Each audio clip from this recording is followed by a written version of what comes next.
Hi, I'm Juniper, and I am speaking today about some drama that's been going on in the international belly dance community online in the past few days. And I just want to chime in because some marginalized dancers are tired of having to defend themselves all by themselves. There's been some talk and some very defensive reactions around the concept of a list and which dancers are on this list. So if you're not interested in creating spaces that everyone feels safe in, I don't know what you're doing. If you don't feel like every dancer that you teach or perform with or promote has a right to feel safe in your presence, and if you find out that maybe somebody was made to feel unsafe or exploited or, I don't know what, and for some reason that you can't seem to think of, you're on this list. Well, I can see how people would get really, really defensive because that is how fragility works. You turn around and you blame the person who's accusing you privately or publicly of behaving badly. Defensiveness is the natural first reaction. So I just want to speak to that. And if this isn't of interest to you, just feel free to scroll on by. If you're already feeling angry, you don't need to continue watching this. But if you'd like to hear the situation and my personal thoughts on it, well, that's what we're here to discuss. You're going to see me referring to some notes because I could ramble on about this for a long time, but I want to keep this somewhat structured. So when I'm looking down, I'm just trying to keep track of what we're talking about so we don't sit here all night. So I feel like it's important for me to speak up as an ally because I can't claim ally as an identity. It's not an identity, it's a verb. It's continual, consistent actions that line up with your values. I feel like safety is a prerequisite, obviously in my classes, certainly in any other context in which I'm dancing or being my professional self. Hopefully all contexts. So I'm going to tell you a story. I recently got back from a festival in Nelson, New Zealand. It's one of the only in-person festivals that has been safe to attend in the past year, I believe. We're quite lucky, and I think we all felt lucky to be getting together and performing for each other and learning from each other and just having that sense of in-person community. The organization is Medans, Medanz. They say Z in New Zealand. And I learned there the reason why Medans was founded a couple decades ago. It wasn't to have festivals, and it wasn't to teach workshops necessarily. It was to create safety. It was to help other dancers, to tell them about people who were exploiting dancers in venues that were not safe. There were peepholes in dressing rooms. There were some buildings that were actually structurally unsound, apparently. I've danced at a wedding where I wasn't sure the porch was going to hold up, so I get it. Just like a heads up about that. And they just wanted to share this information. So it was only like something like 15 people at first getting together, and they just let each other know what the situation was. And that grew into what we appreciate today with all the many community aspects to that. There was an organization in California in 1977. It was founded, MECTA, and it's for pretty similar reasons. I'm going to quote from their application form. It was started because of unfair and illegal business practices. Okay, so there were club owners who were taking advantage of dancers, and the dancers decided, oh, we're not going to put up with this. We're going to band together. We're going to create safety in numbers. We're going to look out for each other. So organizing for safety reasons is nothing new. Listing bad actors is nothing new either. Boycotts are nothing new. Nobody is ever obligated to continue supporting someone or something that they are no longer enjoying or fundamentally disagree with for some reason. That's their personal choice.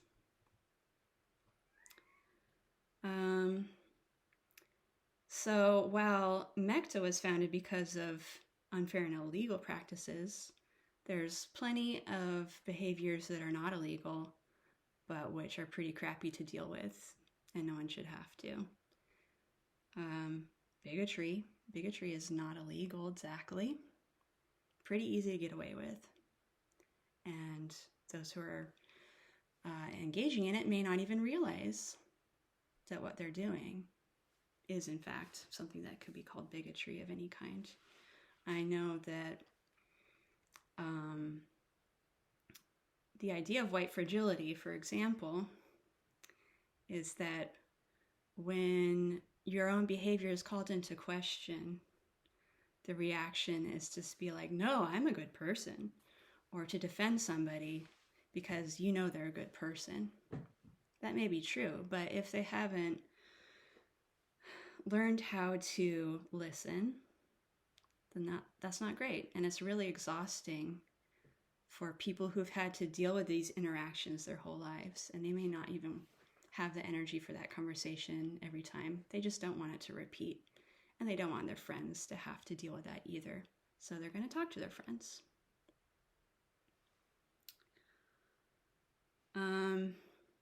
So besides word of mouth, which has always existed, lists are a natural progression of that. It's an organized way to let others know about interactions that were not okay for one reason or another, or any other kind of heads up that these dancers might feel other dancers should know about.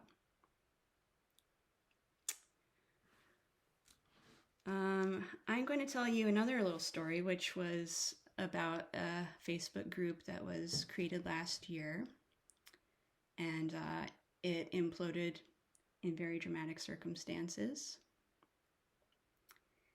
What happened was people were gathering to tell each other about stuff online that they could use during lockdown, because lots of things were going online at that time. And one dancer, calmly, politely, wanted to know if there was a list where they could add the name of somebody who had issued a death threat against them or threatened them directly in some way with death. Used that language. So this quickly turned into a rift because the moderator jumped in and didn't seem to think it was an appropriate post, that there was negativity in bringing it up, things along those lines. I'm paraphrasing all this. I'm summarizing based on the best of my memory. Basically, some people hated the idea that such a list could even exist, and if it did, then you shouldn't be asking for it around here, because positive vibes only. And other dancers couldn't see what the problem was because they just asked for some information. They weren't even naming names in that group. They just want to know, does this exist? Because they didn't want this experience to happen to somebody else. So after that group imploded because of this divide and debate, other groups were founded.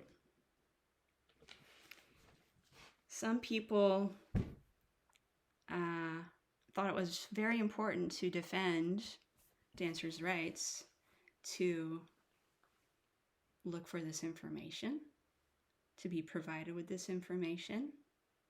It's not that a Facebook group was created to make a list.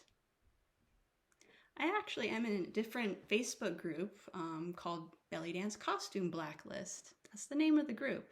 It's got thousands of members. People don't seem to have any trouble with the idea of a blacklist in that context because they don't want vendors to rip off any more dancers. If they've had a bad experience, then they want somewhere they can post that information so other people don't get scammed. And I just can't see what's wrong with a list that protects dancers from any sort of harassment, exploitation, what have you. So I will defend the right of such lists to exist.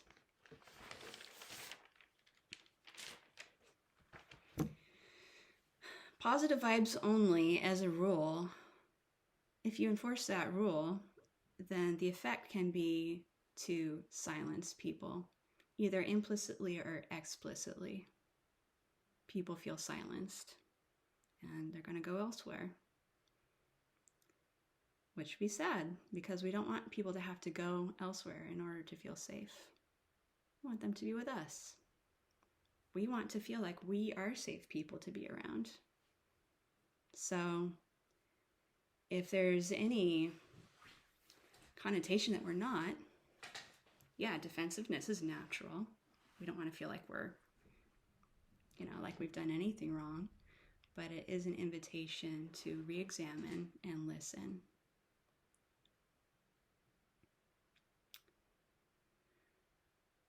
The first thing we can do as allies is to believe people when they say they've had a bad experience. We don't have to question them a bunch. I don't see why anyone would want to put themselves out there for that kind of attention. That kind of attention sucks. It's no fun.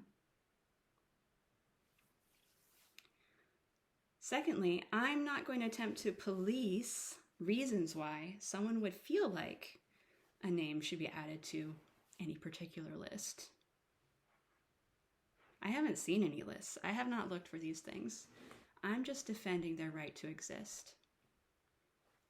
I don't need to come in and say, oh, this person doesn't belong on here. Why are they on there? Etc. It's not my job. Somebody had a reason. And they probably had a really crappy day. They probably had a really crappy experience that prompted them to seek out this list and add to it. I'm not going to question that.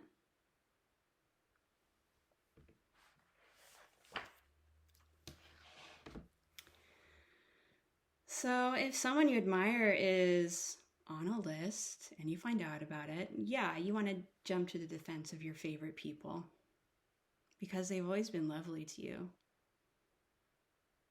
That's a natural reaction. We want to protect our own, but we need to resist that urge. If there's a problem, the best thing we can learn to do is to listen. If people are genuinely trying to call our attention to something that we can fix, why wouldn't we pay attention to that?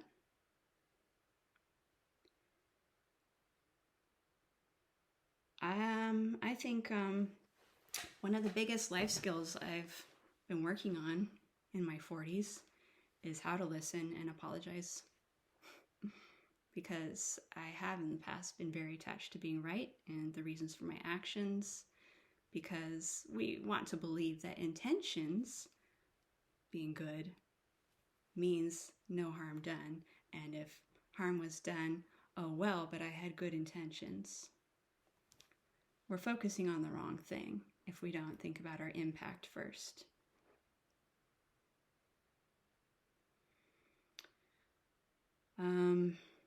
I think the concept of being racist is what really sets people off. The label racist. We're all raised in a racist culture. There's no escaping that. It's in our bones, whether we know it or not. And we should seek to become more aware of it so we can root that out and fix our any behaviors that support our racist society. There's a big difference between being not racist and being anti-racist. The word anti sounds negative, right? Like, ooh, we're out to get you. But anti-racism just means that you are actively working to reduce racism in the world, whatever that looks like for you. I think it's quite positive. It's one of the most positive things I can do for anyone in my community is to work on anti-racism, not passively being not racist. Saying I'm not racist is a defense mechanism intended to paint yourself as a good person who could never do anything wrong, or if you have done something wrong, it's not a big deal. It's exhausting for marginalized people to deal with that all the time. They shouldn't have to. So that's why I'm putting myself out there in an anti-racist capacity, not to speak for them, but to just be a line of defense. They shouldn't have to do this emotional labor. They shouldn't have to deal with people trashing them online for their need to feel safe. So I'm going to tell you one last story. It's about my grandparents. They met in Chicago right after World War II. At this time, segregated neighborhoods were the norm. I don't think it was exactly legal, but people would just deny housing to anybody who wasn't white. You should look up the Trumbull Park Home race riots, 1953 to 54, in which an African-American woman was granted one of the apartments in that housing project because people thought she was white. When they found out she was not, yeah, things got ugly. White people were defending their spaces with violence. And while we may not be defending spaces with actual violence right now, I hope in the belly dance community, we're doing some emotional violence for real. So my grandparents, they were involved with CORE, which is the Congress of Racial Equality. They lived in cooperative housing that was racially integrated. And in this climate of violence, in 1955, my grandfather put his name in a paper, the Hyde Park Herald, along with 8 other people. It had their names and their home addresses listed right there in the paper, saying that they plan to attend the Action Conference to Break Discrimination in Chicago. Now that's putting yourself out there. That is anti-racism. It's actively acting to reduce racism, to show this is not okay. Why am I bringing this up? Is it because I want to use my ancestors as a shield? No. I have all kinds of ancestors, including some from Tidewater, Virginia in the 1600s who started plantations and all kinds of nastiness. So that's part of my heritage too. I'm choosing to emulate my grandparents who are in CORE right now, while holding an awareness that I have personal responsibility to address this. I didn't know about my ancestry related to Virginia until quite recently, but I shouldn't have to know about it for anti-racism work to be very important to me and to realize that there's structural privilege I benefit from, no matter how long my ancestors were in the United States.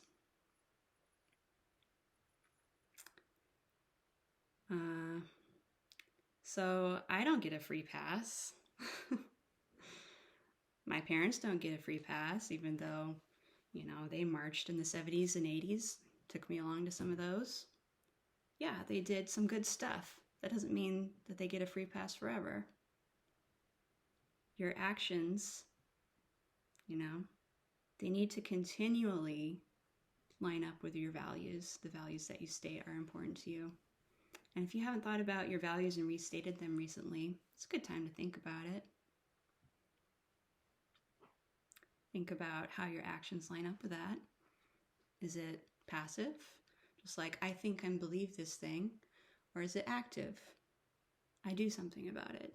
Even if it's as simple as saying something. It doesn't feel simple. It feels nerve-wracking, actually, to get out here in public and post things in public, especially when there's so much vitriol going around. But it's not up to the people who have the unsafe encounters to defend themselves. It's not just their responsibility. It shouldn't have been in the first place.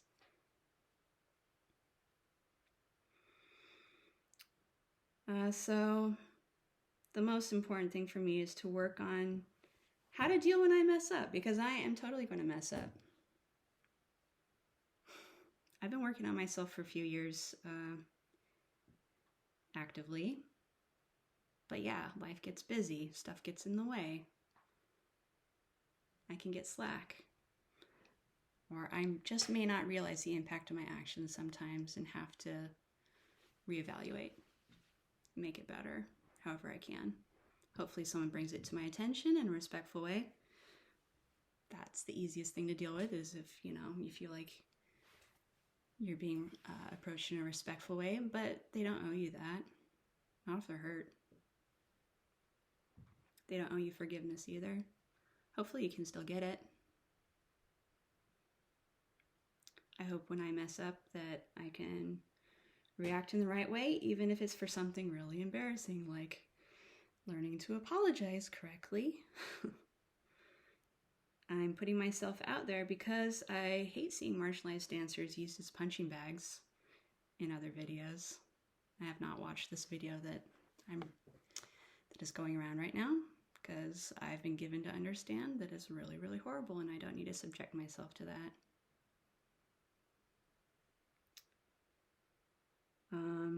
We're not just talking about racism, of course. There's many, many marginalizations. Transphobia is a big one right now. Lots of other stuff. It applies to everything.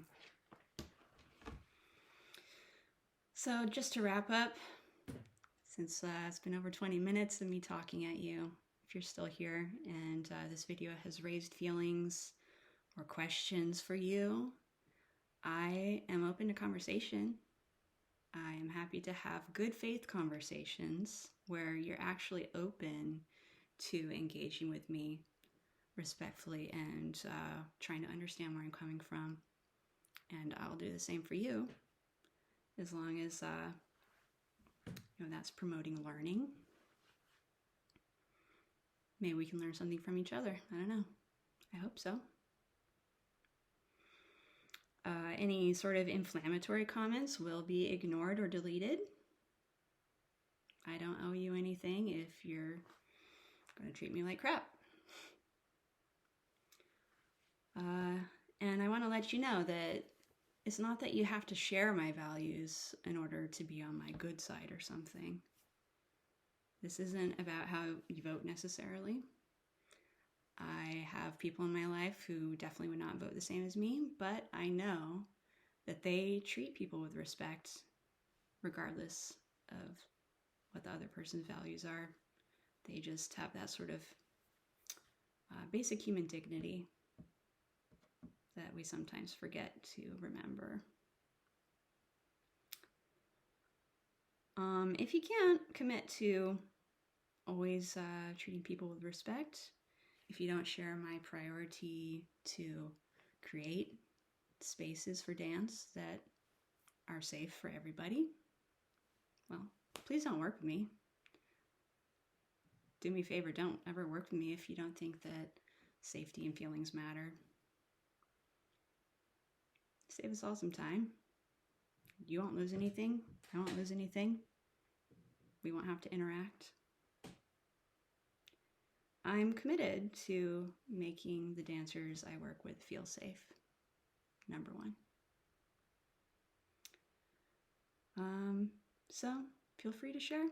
Comment if you've got something constructive to say. And thank you for listening.